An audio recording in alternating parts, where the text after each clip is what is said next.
Welcome to Question Time. I'm Jack Carson, your host for today. This is your chance to hear from the candidates in the 2022 BCSU elections. The question time today is for candidates for Vice President of Equity and Inclusion. So can I ask you to introduce yourself? Hiya, I'm CJ Cooper, running for the position of Vice President Equity and Inclusion. I am campaigning to change more of the toilets around campus to gender-neutral spaces. As a non-binary person myself, trans-inclusive spaces are really important to me. I'd also like to campaign for tailored support packages for individuals with disabilities, especially those who are neurodiverse.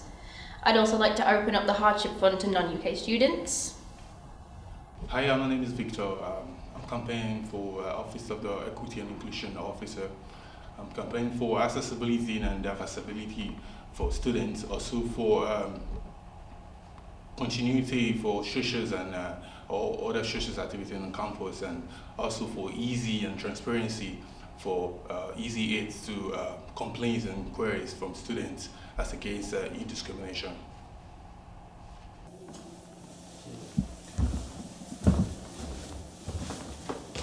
Well, I want to thank CJ and Victor for coming to the question time today. My first question for you, CJ, is what does the phrase equity and inclusion mean to you? Equity and inclusion means to me somewhere where people from all backgrounds can kind of feel safe, whether they're people of colour or trans and queer individuals such as myself. Yeah, and Victor?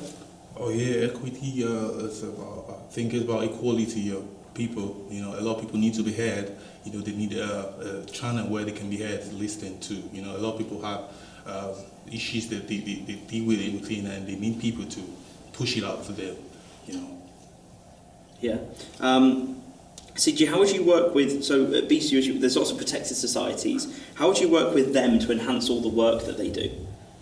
I'd obviously have a discussion with them on what kind of they would like from the SU and what we can kind of do to help them and their workload, and just really work closely with them and the society members so they do feel protected under the SU. Yeah, and Victor?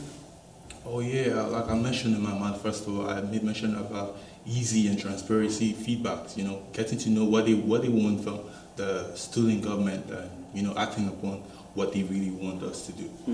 So that you've talked there about finding out what you want to do, but how would you actually go about it? So what kind of ways, what kind of ideas have you got to actually engage with the groups? Attending their society meetings and kind of getting feedback from their committee members and the society members as a whole, or even organising like drop-in sessions in rooms in Curzon, so they can feel free to just come in and kind of explain what they'd like to say. Victor?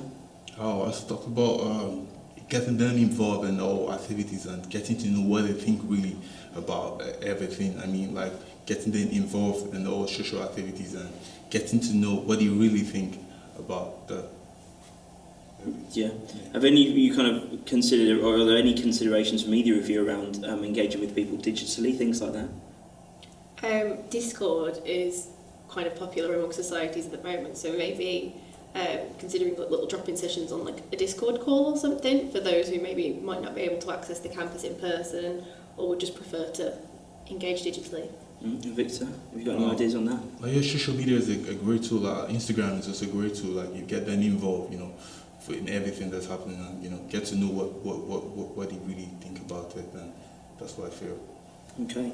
And what's the kind of biggest change that you'd like to see across the university in terms of equity and inclusion? CJ, you first. Definitely for me, it's one of my 3 main points is gender neutral bathrooms. The only ones we have currently are they're classed as like toilets for all, but they're disabled toilets. So a lot of trans people don't actually want to use them because they don't want to take the space away from a disabled person that might need to use them. But there's not really been much of a push for gender neutral toilets in the university until now.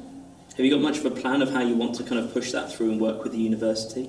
Obviously it's going to be hard to create like new toilets, so maybe if it's just like a floor on each in each building, converting the toilets there into gender neutral ones.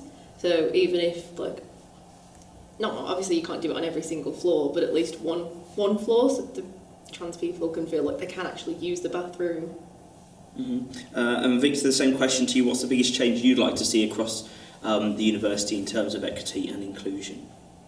I feel like giving the campus how do I put it?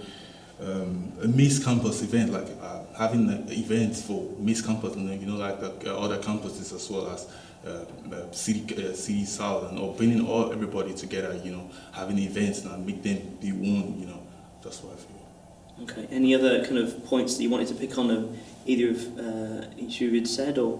I definitely agree with having more mixed campus events, because a lot of the times it feels like City South is left out from a lot of society events, as they're more catered towards like the city centre campus. So yeah, I definitely agree with your point on that. What about yourself, Victor? Yeah, I agree with her as well. Yeah. Yeah. Okay, well I want to thank the candidates for coming today and answering the questions, and thank you as well for submitting them. You can find out more online at bcusu.com/elections, or you can use the social media hashtag BCUSU-elections. Thank you CJ, thank you Victor. Thank you. Voting opens on Friday the 11th of March at 9 a.m. Thank you and goodbye.